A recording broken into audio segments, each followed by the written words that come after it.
வணக்கம் நண்பர்களே, முக்கிய செய்திகளை இந்த பதிவில் பார்க்க போகிறோம். காலையில் மொபைலை பார்க்கும்போது 2 விஷயம் கண்ணில் பட்டுச்சுங்க.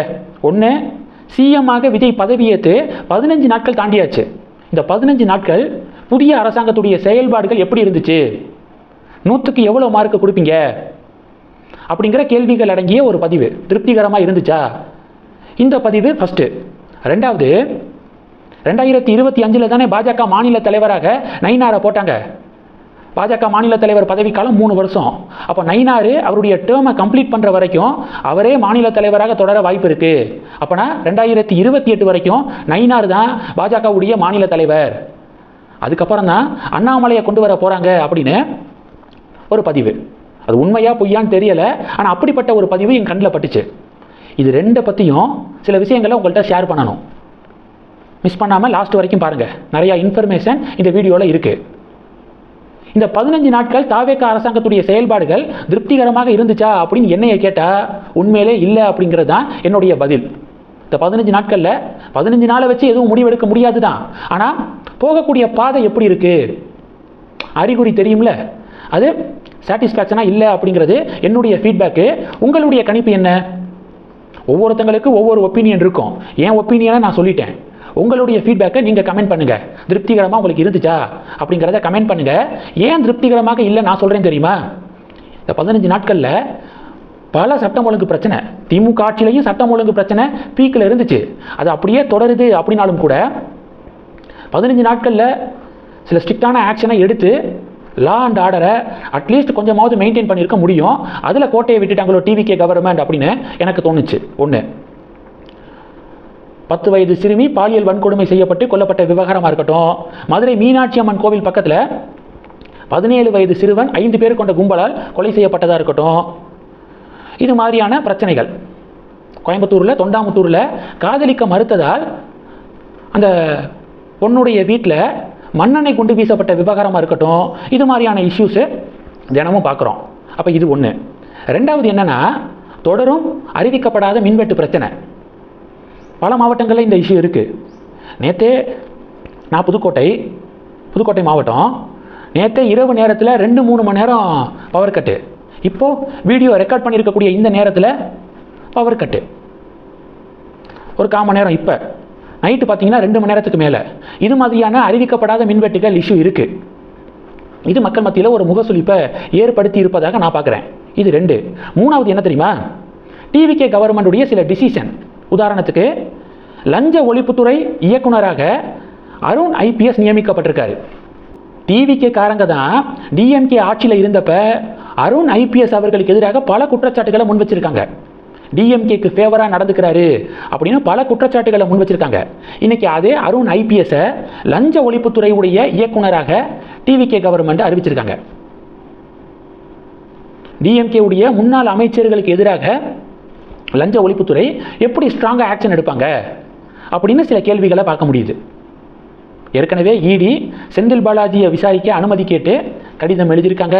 அனிதா ராதாகிருஷ்ணனை விசாரிக்க அனுமதி கேட்டு கடிதம் எழுதியிருக்காங்க. இந்த கடிதத்துக்கு தமிழக அரசாங்கம் இப்போ வரைக்கும் ஓகே சொல்லலை. KN நேரு அவர் மேலே உடனடியாக எஃப்ஐஆரை ரிஜிஸ்டர் பண்ணி விசாரிக்க ஆரம்பிங்க அப்படின்னு லஞ்ச ஒழிப்புத்துறைக்கு கோர்ட்டே சொல்லிருச்சு. இப்போ வரைக்கும் லஞ்ச ஒழிப்புத்துறை அதை பண்ணலை. ஏற்கனவே இவ்வளவு சிக்கல் இருக்கும்போது அருண் ஐபிஎஸ்ஸை லஞ்ச ஒழிப்புத்துறையுடைய இயக்குனராக நியமித்தது கரெக்டு தானா? இந்த கேள்வியை நான் கேட்கல. டிவிகே சப்போர்ட்டர்ஸ் நிறையா பேர் தங்களுடைய அதிருப்தியை வெளிப்படுத்துகிறாங்க. இதை ஏற்றுக்க மாட்டோம், முடிவை மறுபரிசீலனை செய்யுங்க, லஞ்ச ஒழிப்புத்துறையுடைய இயக்குனரை மாற்றுங்க, புதுசாக வேற யாரையாவது ஒருத்தங்களை போடுங்க. இவர் ஏற்கனவே டிஎம்கே ஆட்சியில் உயர் அதிகாரியாக இருந்தவர். அவரே கொண்டு வந்து லஞ்ச ஒழிப்புத்துறைக்கு ஹெட்டாக போட்டால் அது எப்படி விசாரணைகள் வேகம் எடுக்கும் அப்படின்னு டிவிகே காரங்களே சொல்கிறாங்க. அப்போ இந்த ஒரு இஷ்யூ இருக்குது. முகமது இம்ரானுல்லா அப்படின்னு தி ஹிந்து பேப்பருடைய டெபுட்டி எடிட்டருங்க, டிவிகே சப்போர்ட்டர் தான். எலெக்ஷனுக்கு முன்னாடியெல்லாம் பயங்கரமாக சப்போர்ட் பண்ணார். அவரே சொல்லியிருக்காரு, நேற்று குஷ்பு மேடம் சிஎம்ஐ சந்தித்து அந்த புகைப்படத்தை ஷேர் பண்ணியிருந்தாங்களே, அதுக்கு ஒரு கமெண்ட் பண்ணியிருக்காரு. சுற்றி இவ்வளவு லா அண்ட் ஆர்டர் இஷ்யூஸ் நடந்துக்கிருக்கு, ஆனால் சிஎம் திரை பிரபலங்களை மீட் பண்ணுறதுலையே பிஸியாக இருக்கார். இன்னும் இதுதான் நாங்கள் எதிர்பார்த்த மாற்றமா? முதல்ல கொண்டாட்ட மனநிலையை விட்டு வெளியில் வாங்க, ஒர்க்கில் வந்து கான்சன்ட்ரேட் பண்ணுங்க அப்படின்னு முகமது இம்ரானுல்லா டிவிகேவை பயங்கரமாக சோசியல் மீடியாவில் சப்போர்ட் பண்ண வருவார். முக்கிய புள்ளி அவரே கமெண்ட் பண்ணியிருக்காரு. இதை தான் நானும் சொன்னேன். இப்போ தமிழக அரசாங்கம் என்ன அறிவிப்பு வெளியிட்டிருக்காங்க? ஒரு படம், புது படம் வந்து ரிலீஸ் ஆகி தியேட்டரில் மொதல் 7 நாள் வரைக்கும் 5 ஷோ வந்து ஓட்டிக்கலாமா, ஃபஸ்ட்டு 7 டேஸு அப்படின்னு தமிழக அரசாங்கம் அறிவிச்சிருக்காங்க. ரொம்ப முக்கியம் பாருங்க அப்படின்னு சொல்லிட்டும் பொதுமக்கள் பேசுகிறாங்க. அதனால் இவ்வளவு இஷ்யூஸ் வந்து இந்த 15 நாட்களில் நடந்திருக்கு. அதனால் என்னையை பொறுத்த வரைக்கும் திருப்திகரமாக இல்லை அப்படிங்கிறதான் என் பார்வை. பயிர்க்கடன் தள்ளுபடி செஞ்சுருக்காரு சிஎம். அதுலேயும் ஒரு டிபேட் நடக்குது. கொடுத்த வாக்குறுதி வேற, ஆனால் ஜிஓவில் வந்திருக்கிறது வேற அப்படின்னு சொல்லிட்டு டிபேட்டு. என்ன வாக்குறுதி கொடுத்தாங்க, என்ன இப்போ நடைமுறை படுத்துகிறாங்க அப்படிங்கிறத பற்றி நான் அடுத்த வீடியோவில் டீட்டெயிலாக சொல்கிறேன். ஆக மொத்தம் இவ்வளவு இஷ்யூஸ் இருக்குது. அதனால் என்னையை பொறுத்த வரைக்கும் முதல் 15 நாட்கள் டிவிக்கு ஆட்சி திருப்திகரமாக இல்லை அப்படிங்கிறதான் என் பார்வை. உங்கள் பார்வைகளை நீங்கள் கமெண்ட் பண்ணலாம். அடுத்தது நான் 2வது பார்த்த பதிவு, 2028 வரைக்கும் நயினார் தான் மாநில தலைவர் அப்படின்னு ஒரு போஸ்ட் வந்துச்சுல.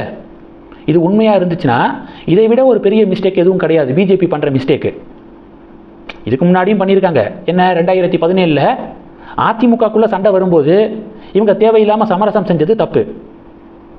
அப்போவே விட்டுருந்தாலே அதிமுக முடிஞ்சு போயிருக்கும். இன்றைக்கி பாருங்கள், டிவிக்கு அதிமுகவை உடச்சிட்டு இருக்காங்க. அன்னைக்கே பிஜேபியை ஸ்ட்ராங் படுத்தி வேகமாக பிஜேபி வளர்ந்துருக்கணும். அதை விட்டுட்டு ஓபிஎஸ்ஸையும் இபிஎஸ்ஸையும் சேர்த்து வச்சு அதிமுகவை ஸ்ட்ராங் படுத்தினாங்க. அடுத்து என்ன சொதப்பினாங்க? அண்ணாமலை தலைமையில் சூப்பராக பிஜேபி வளர்ந்துக்கு இருந்துச்சு.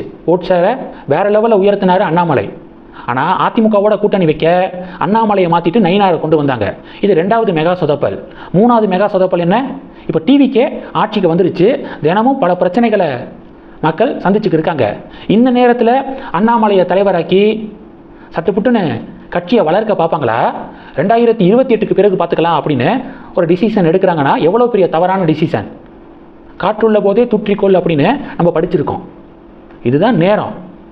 இப்போ ஒரு ஸ்ட்ராங்கான லீடரை பிஜேபி களமிறக்கி கட்சியை வளர்க்க பார்க்கணும். அப்போ தான் டிவிகே வர்சஸ் பிஜேபி அப்படின்னு களம் ஷிஃப்ட் ஆகும்.